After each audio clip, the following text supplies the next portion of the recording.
everyone. Thanks, Adriana. This meeting is being recorded. And yes, we are recording. Thank you all so much for being here today. So as Adriana mentioned, today we're going to be talking about 5 ways that security leaders are using cyber ranges and simulation to improve security posture. So first, we are going to take a quick poll. Would just love to kind of see where you all are in the audience on your thoughts about a cyber range. So Adriana is going to launch that. And so you'll see a poll. If you guys can just take 5 or 10 seconds. And what can a cyber range be used for? So SOC training, skills assessments, red team versus blue team exercises, tabletop exercises, capture the flag exercises, sandbox testing, and of course, our favorite is all of the above. All right. Good. We've got some people here who know what they're talking about. And some changes. I love some people have changed their answers to all of the above. Awesome. Yes. So all of the above is correct. And we're going to be covering a few of these today. I'm going to close this out. Thank you all for doing that. So just a little bit about Cloud Range. I know we've got a handful of customers and partners already on the call, so you all know who we are. But we were founded in 2018, ultimately to address the very grave skill shortage and experience shortage in cybersecurity. We are the industry's first remotely delivered cybersecurity simulation training solution, which I will encourage each of you to understand that this is a new category. So there's a training aspect, there's a security stack aspect, there's a risk management aspect. So this is a brand new category, and we have companies, customers and partners around the world who utilize us to ensure that their teams are proactively preparing for cyber attacks. And this, as Cybercrime Magazine has said, we truly have revolutionized cybersecurity training. And I'm going to talk about what the aspects of training are, and how simulation is what we refer to as the last mile of effective training. So as I mentioned, we do have customers in all industries around the world, everything from healthcare to consulting to public sector to higher education, aviation, utilities. And so whether it's data security or critical infrastructure, customers depend on us, again, to make sure that their users are, or excuse me, their cyber teams are proactively preparing. So I mentioned the skill shortage. And I'm sure most of you are familiar with this challenge that is getting worse, and that the skills gap continues to grow. Now it is estimated that there are over 4 million open jobs in cybersecurity, and just four years ago, I think there were about 2.5 million. So it's getting worse. The reasons are obviously because there are a lot more threats. There's more technologies, and organizations are realizing they need to make the investment in people. And so there are a lot of open seats, and the education systems and certification bodies can't produce skilled and experienced people quick enough. And traditional education and certifications simply aren't enough because they are often very theoretical and don't truly prepare people to not only get a job, but do a job on an ongoing basis. And in cybersecurity, it changes every single day. And so what you learned yesterday is not necessarily what you need to know tomorrow. And so ultimately, people are only as good as the experience they have. So when employers are trying to hire people to fill those 4 million open jobs, they can't snap their fingers and a very experienced purple unicorn exists. It just doesn't happen. There simply aren't enough people out there, and it's nobody's fault. So we have to give people the experience they need, But if somebody needs 5 years experience or 10 years experience, we can't wait 5 years or 10 years for them to get it. We have to accelerate that. And we do that using simulation. So Cloud Range was founded upon the necessity of organizations having to accelerate the experience of people so that they can be more prepared and proactively prepared for forthcoming cyber attacks, because we can't wait for people to get live experience. Otherwise, it's too late. And we all know what happens by then. So back in 2018, Gartner estimated that by 2022, and here we are today, that 15% of large enterprises will be using cyber ranges to develop the skills of their security teams, which was up from less than 1% back in 2018. I think they underestimated. We have seen such an incredible adoption rate of companies with using a cyber range because of its existence now. Before 2018, before Cloud Range was founded, the concept of a cyber range was really just for sandbox testing, which was the second to last option on that poll you all just took. But it really wasn't something that was available until Cloud Range developed this as a service. Traditionally, if a company wanted to have a cyber range, they'd have to build it, they'd have to administer it themselves, they'd have to figure out what kind of content, they wouldn't actually know what to do on it. So since 2018, we've been able to make this available as a full managed service for customers with the same flexibility that they would have had if they were to have built their own. So similar to the poll you all took, here are some of the cyber range uses. There's some more details on here, but as you can see, using a cyber range is really just it's an engine. It's what you do on it. So as you can see, you can do live attack team exercises on it, ensuring that both red teams and blue teams are prepared in a safe environment. Some of you have actually been to a place that's referred to as a cyber range. And you may have done an incident response exercise. That's more of an old school term where you go to a cyber range. Everything is virtual in our world and for our customers. And then you can use the range to do different types of assessments and exercises, again, to ensure that anyone in any level of skill or role in cyber can gain valuable practice in a safe environment. So I mentioned that a cyber range is really just, it's the range itself is an engine. So imagine having an engine and you need a car. The engine doesn't do much for you unless you have the rest of the car. And so what we've been able to do is create an entire program for organizations, whether it's large enterprises, governments, also higher ed, utilities, where they don't have to figure out what to do, when to do it, how to do it, why to do it, who should do it. We built that all for them. And so we've been really excited how the adoption rate has grown on this, because having a cyber range could be daunting if you have to build it yourself, as I mentioned. So we think about a cyber range program. It's not just having the engine of the actual range and the VMs, it's having flexible access to it. So knowing that you can use it when you need to, knowing that there's customization for having different tools in there. So think about the security tools you have in your stack. What are those tools and how will you use them? So those are all customizable in this environment.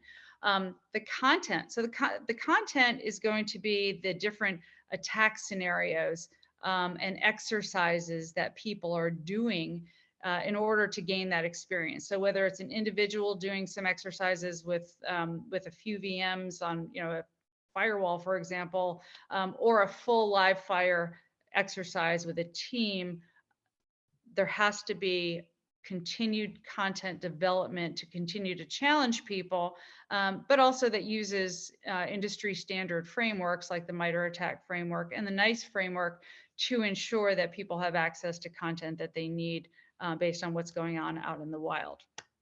And then all of this within the program is housed in what we call our performance portal, which contains a learning management system. It contains access to all of this. And then ultimately, progress metrics and reporting show the impact of it, because all of the exercises that teams do and individuals do on the cyber range are wonderful, but if you can't measure them, then you don't really know how great they are. And so there's very robust reporting in here. So let's take us just a quick step back. So a few minutes ago, I had mentioned that traditional education and certifications simply aren't enough. Schools are putting out thousands of graduates in with cybersecurity degrees. There's thousands and thousands of people that have certifications in cyber, yet they still seem to not be able to get jobs. And why is that? I get pinged on LinkedIn all the time from people, often young people saying, "Hey, I've done everything I'm supposed to have done, but why can't I find a job?" Yet, on the other side of the coin, there's 4 million open jobs, and so there's a disconnect there. And the reason is this. So traditional education focuses on knowledge and skills, sometimes skills, but primarily knowledge, things you learn in class, things you read, things you watch, and then potentially some skill development. And I like to use sports analogies. So, knowledge, if you take your favorite sport, knowledge is knowing every single rule to that game. So baseball, every rule, backwards and forwards, but maybe you've never actually picked up a baseball bat. So that's knowledge. It doesn't do you much good on the field, but you can certainly know how to play the game and watch it. Now, skills are what an individual does. So an individual may know how to swing a bat. They may know how to pitch a ball. But knowing how to swing a bat does not make you a great player of baseball. It might make you a great batter, but it doesn't necessarily make you a great player of baseball. So knowledge and skills is traditionally what people cover in traditional education and certification programs in cybersecurity. What has been missing and what Cloud Range has added, and is what I refer to as the last mile, is abilities. So you know the rules to the game, you can swing a bat, you can pitch a ball, you can catch, you can do all these things, but abilities are being out on the field with a team, knowing exactly what to do, how to do it, so the skills, when to do it, and most importantly, why to do it. And that's what happens in live fire simulations. So the first two are important and imperative, but without the third, without the abilities in simulation, that gets lost. And so, pilots, they're doing this all the time. They'll go to flight school, they'll read, they'll write, they'll practice individual skills, but they have to know how to land that plane with a lot of different things going on. And the same thing happens in cybersecurity. So that abilities portion is one of the core reasons why there's such a gap, because schools have not been teaching, they haven't had the ability. Now they're starting to adopt Cloud Range's solutions, and organizations also, regardless of how green or senior their cyber teams are, they need a way to practice in a very simulated environment. So those are the three components of it. Now, when we look at utilizing the range, there's things that, there's assessing people. First is making sure that people have are in the right role for whatever their cognitive abilities are. So when you're hiring people, and I know a bunch of you on the call here are SOC managers and CISOs, when you're hiring people, you want to make sure not only that they have the right skills, but are they actually innately able to do this job? There are many different, there's actually, I think, 51 different work roles in cybersecurity according to the NICE framework. And the cognitive abilities that somebody needs to be a SOC analyst are different than what they need to be, for example, a pen tester. And now, if you think about all the TV, movies, and everything, when people think about cybersecurity, most people think they want to be a pen tester because that's what they know. They want to be an ethical hacker. but there's a lot of different roles. So when you're bringing in people to your organization, we have an aptitude assessment that actually has nothing to do with cyber skills. It actually has to do with their innate aptitude to be, with these 5 different cognitive constructs. And it ensures that people are on the right track for the right type of jobs, and they're mapped into a quadrant. So if you're interested in, by the way, if you hang out until the end of this, we will have you send in your email address to us, and we'll give you one of these, and you can take it yourself and see if you're in the right role. So the next is making sure, so first we want to make sure people have the right cognitive abilities, and then we use the range to assess candidates. And so you've got candidates that come in, let's say for an incident responder. So here's an example of a cyber defense incident responder. They may have an amazing resume. They may have multiple years of experience, all the certifications, but you want to make sure that they can actually do that job. And so Cloud Range has developed Fast Track, which is a way to ensure that the folks that you're hiring actually can do what they say they can do. And so Fast Track are range exercises where we customize an exercise to mimic what that job would be, so that when you have a candidate, they can actually be immersed in a live, for example, if it's an incident responder or a SOC analyst, they're actually looking at live alerts, they're having to do investigations, they're having to do what that role would be, and you're able to measure and assess how well they perform in that. Now, 3 things can happen. 1, they completely fail and you have avoided making a bad hire. Number 2, they do really, really well, and it affirms that they're going to be a great hire. But number 3, which is the most common, is that they do somewhere in between, and you say, well, everything else was great, everything else checked out with them, and now you know what the baseline is. Now you know where they need to start and what kind of training that they need to move forward in your organization, because you're not going to find the purple unicorn.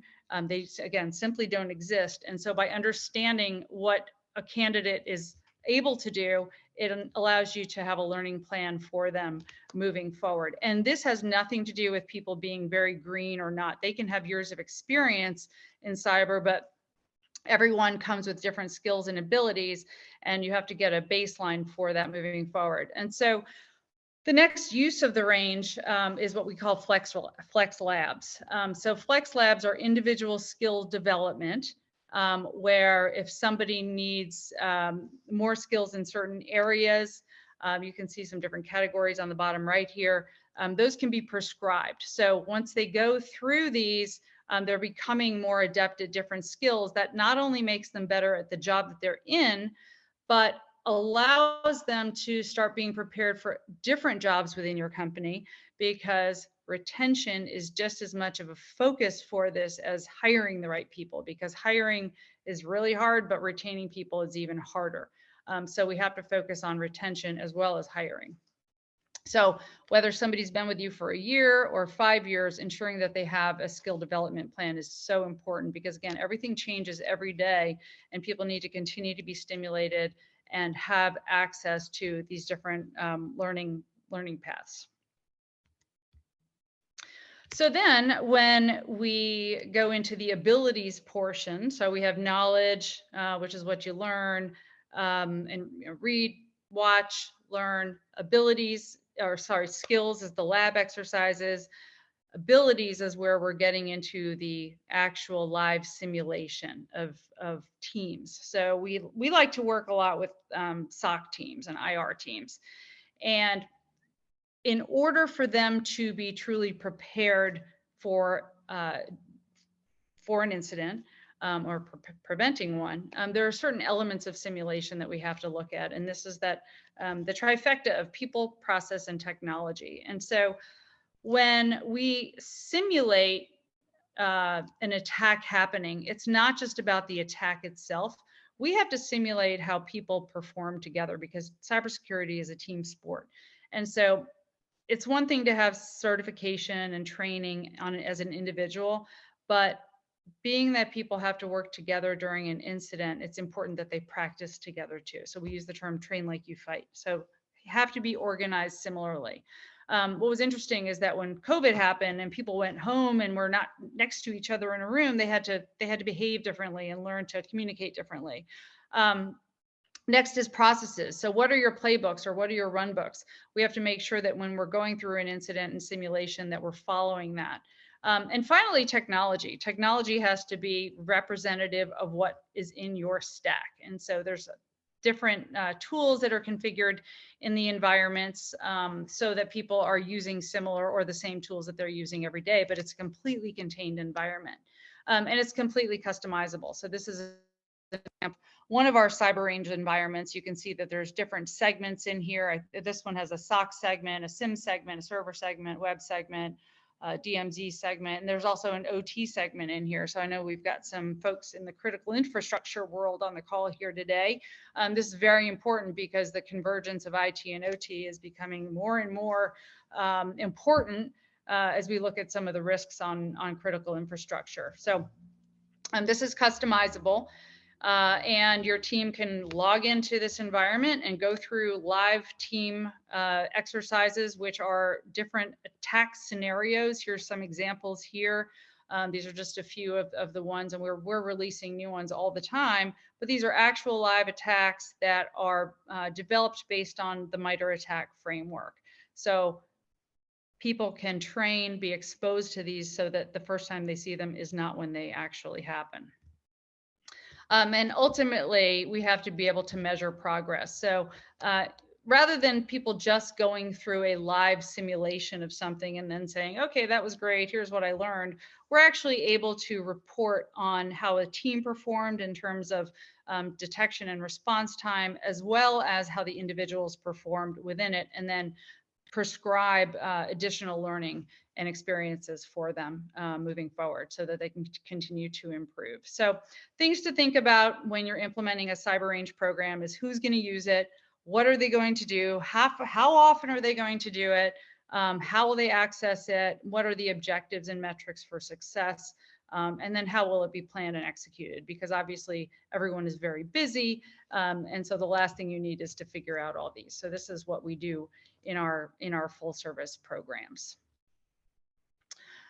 So just in summary, 5 ways to use cyber range and simulation is individual skills development, team live fire training, hiring and learning paths.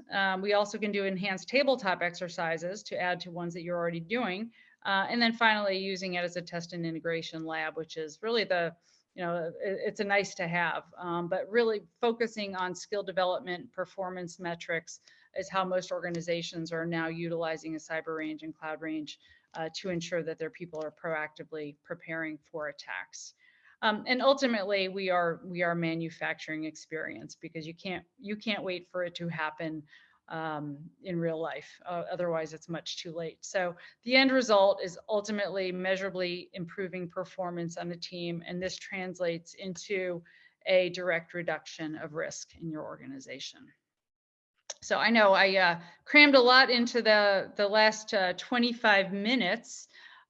So with that, I know we've got a couple of minutes here. If there are any questions, I see one came up here. Can we use the range to replay an incident scenario you have not dealt with well in your environment? Absolutely. So the scenarios can be custom developed. We also have a lot of them here, and probably something that you've not dealt with well in your environment is something that other people have probably not dealt with well also. So either we have a scenario like that, or we can build it for you and you can replicate what's happened and go through it again. So great question. Any other questions? I know we've got 1 minute left. Let's see, Adriana, I think you've got the Q&As coming in on your end too. You mentioned reporting. What is it tracking, and what will the board see? Okay, good question. So the reporting has multiple components to it. So the first component is how detection and response times mapped against benchmarks. And so board reporting is often, they want simple things. They don't want to know about all these different elements of technology. They want to know what the risk looks like. And if you're showing an improvement in detection and response, that is very useful for the board. Typically, detection and response without the range is done retrospectively. So maybe, in the last month or the quarter, we're able to now do it proactively so that teams can show an improvement using simulation, which directly translates to things that are happening out in the wild. We're also measuring the skills and abilities of the individuals that make up a team. And then the last piece of it, which is has proven to be more important than almost anything here, is the soft skills and communication and collaboration of the team itself. Because at the end of the day, the weakest link in the chain is how an incident gets handled by the team. So even if people have great technical skills, if they're not communicating and collaborating, and if they're not confident, the detection and response time is going to be extended, and that is obviously translated into an increased amount of risk for the company, which translates into dollars. So a lot of different metrics. We'll be happy to show anybody an example report for you. Let's see. And David, you asked, can customers request custom tools? Absolutely. So most things can be integrated into the range. And so we'll work with you to determine what is going to be most beneficial for you based on the scenarios that you'd like to do. So absolutely. And we also work with different technology vendors. So a lot of the cyber technologies that you have in your environment, we work with those companies because it obviously benefits them for their customers to be using it and practicing and being more effective. What size? All right, I know. Oh, sorry. Go ahead. There was one more question. Yeah. Yep. What size SOC team were the labs and training for? So the live fire training, ideally, there's typically 5 to 10 people in an exercise or a live fire simulation at one time. That's not a technical limitation, but that's just for the effectiveness, just so that each person can be participating in it effectively and actively. And then for the lab exercises, those are done individually on demand, and so people can do them whenever they want. Good questions. All right, I know we are a couple of minutes over. So what I would like to do is, here is an email address. If you all would, two things you can do here. Email in at info@cloudrangecyber.com. So there's two things. You can request a no-cost mission for your team. So this is an actual live fire exercise. So we'll work with you to determine if your team, is they're the right people for it, and we'll plan it with you. And if you're interested in getting a right track aptitude assessment, we'll send you a link to one of those. And those are actually quite fun for you to do on your own, because it'll test your brain and tell you what type of role you'd be good at. And don't worry, we don't look at your results, and we won't tell anyone if it's not what your job is. So anyway, please shoot us an email here again at info@cloudrangecyber.com. And in the subject line, just put 5WW mission. And you can request again, an aptitude assessment, and also request that we look at your company for a no-cost training mission for your team. So I want to thank everybody for being on today. Really appreciate your time and great questions. And we look forward to talking with you all soon. So thank you again.